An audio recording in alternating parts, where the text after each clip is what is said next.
नमस्कार, आप देख रहे हैं कट टू कट लाइव और कट टू कट निकल चुका है अपनी जनादेश यात्रा पर। इस वक्त हम मौजूद हैं 84 विधानसभा उपचुनावी क्षेत्र में, जहां उपचुनाव का रण अपने चरम पर पहुंच चुका है। लगातार तमाम राजनीतिक पार्टियां हमारे साथ मौजूद है और लगातार उनके इंटरव्यू साक्षात्कार लिए जा रहे हैं। ऐसे ही हमारे साथ एक खास राजनीतिक शख्सियत मौजूद है जिनका नाम है शंकर लाल बामणिया जी। पेशे से वकालत है और ये अपनी पार्टी के बारे में, अपने बारे में आपको तफसील से बताएंगे। सर, आपका बहुत बहुत स्वागत है कट टू कट लाइफ में। पहले मैं चाहता हूँ कि आपने हमारे दर्शकों को आप अपने बारे में बताएं।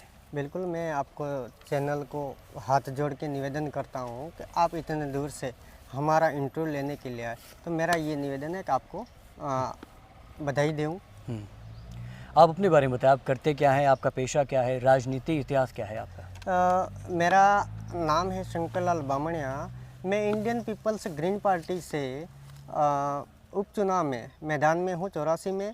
मैंने पहले भी लोकसभा और विधानसभा के चुनाव लड़ चुका हूँ और ये तीसरी बार एक ही साल में 3 बार चुनाव लड़ने का मौका मुझे इंडियन पीपल्स ग्रीन पार्टी ने मुझे दिया, तो उसके लिए भी मैं आशीर्वाद देना चाहता हूँ। और 84 की जनता से मेरी अपील है कि मैं इन मुद्दों को, एक गरीब परिवार से दुख पीड़िया को, उस चीज़ों को समझ सकूं और ये चीज़ें मैं विधानसभा में उठाऊं। मैं जानना चाहता हूं क्योंकि क्षेत्र में पहले से ही तीनों पार्टियां मौजूद है, कांग्रेस, बीजेपी और भाजपा। तो ऐसे में आपकी और आपके पार्टी की क्या ज़रूरत है इस क्षेत्र में? ये तीनों पार्टी हैं, भारत आदिवासी और कांग्रेस और बीजेपी, ये आई हैं वो स्वार्थ के लिए आई है। जो हमारी पार्टी है वो निस्वार्थ होके नहीं चुनाव लड़ रहे हैं। हम विकास को आगे बढ़ाना चाहते हैं। उन्होंने विकास के, जो भारत आदिवासी का मुद्दा यही रहा, जल, जंगल और आदिवासी और आरक्षण, यही मुद्दे लेकिन बार बार आ रही है। और कांग्रेस और बीजेपी का यही मुद्दा रहा कि हम विकास विकास विकास के नाम से यहाँ विनाश हो रहा है। इस चीज़ों के लिए मुझे इस क्षेत्र में उतरना पड़ा और इन पीड़िया को मैं दूर करूँ। तो आपको क्या लगता है, आपके मुकाबले में जो तीनों प्रत्याशी खड़े हैं, क्या उनके जो एजेंडे हैं, क्या उनके जो चुनावी मुद्दे हैं, क्या वो गलत हैं? बिल्कुल गलत है।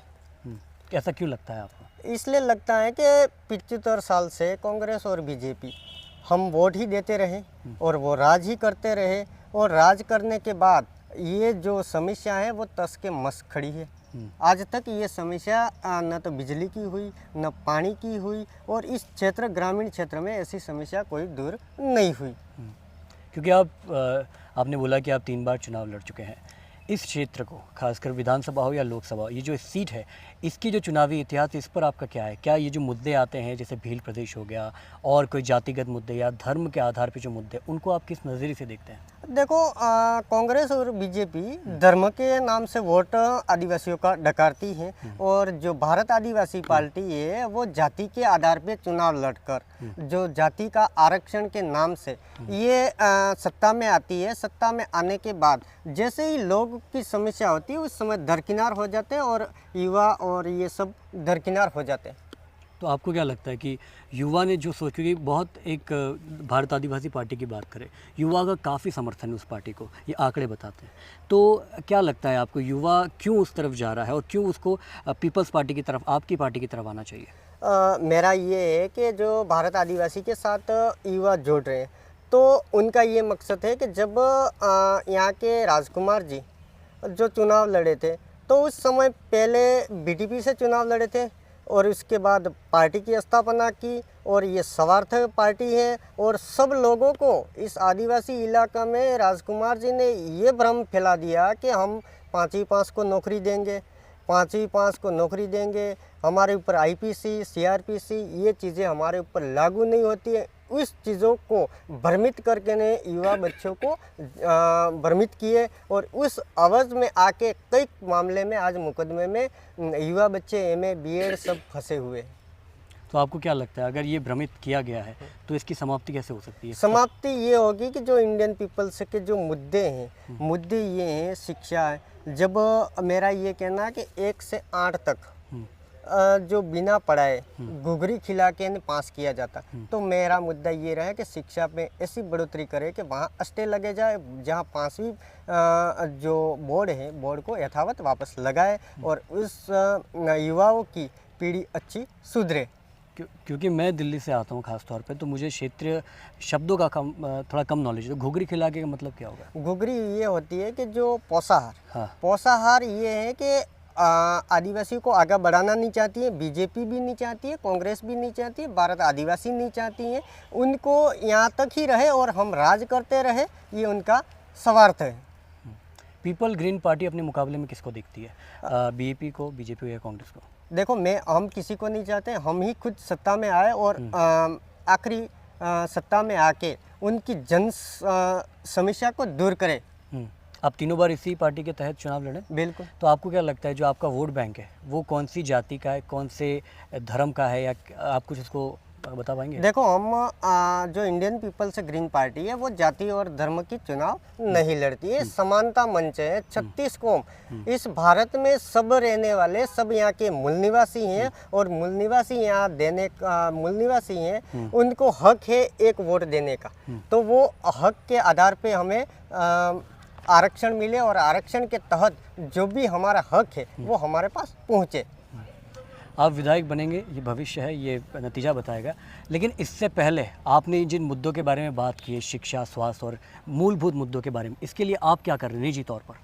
देखो, जो आज एक सलाकड़ी जो बैक वाटर है, बैक वाटर में वर्षों से, आज 70 साल से वोट देने आ रहे हैं, वो नाव में बैठ के आ रहे हैं। तो बीजेपी और कांग्रेस और बीएपी आज तक वहाँ पुल भी नहीं बना सके।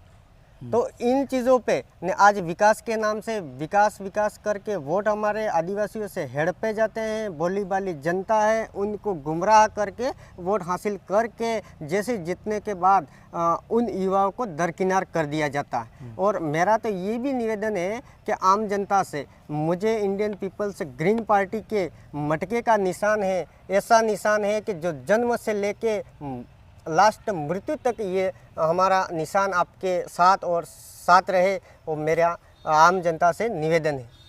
जनता से क्या उम्मीद करते हैं इस चुनाव? जनता से उम्मीद करता हूँ कि जहाँ मैं डोर टू डोर हर गांव में, आज 84 में 96 पंचायतें हैं, मैं डोर टू डोर घर की भी समस्या सुन रहा हूँ और डोर टू डोर घूम रहा हूँ, जहाँ मुझे आशीर्वाद दे रहे हैं कि अगली बार हम इंडियन पीपल्स की झंडा को फहराएंगे। और जो पिछले 3 चुनाव आपने लड़े हैं, उन 3 चुनावों में कहीं ना कहीं आपको शिकस्त मिली, इसकी क्या वजह मानते हैं? उसमें कि पहली पार्टी यहाँ आई, उन विचारों से उन्होंने गूगल पे देखा, कहीं न कहीं सर्च करके ऑनलाइन में देखा, और जो हमारे पार्टी के राष्ट्रीय अध्यक्ष डॉक्टर सुधांशु जी को मैं आशीर्वाद देना चाहता हूँ कि उनके विचार ज्ञान के भंडार के बराबर हैं और कानून के दायरे में चलने के भंडार हैं, और इन विचारों से आज आम जनता, आम पब्लिक हमारे साथ जुड़ रही है और हम कई बहुमत से आगे बढ़ रहे हैं। तो क्या उनके विचार कारगर नहीं रहे आपको चुनाव जिताने में?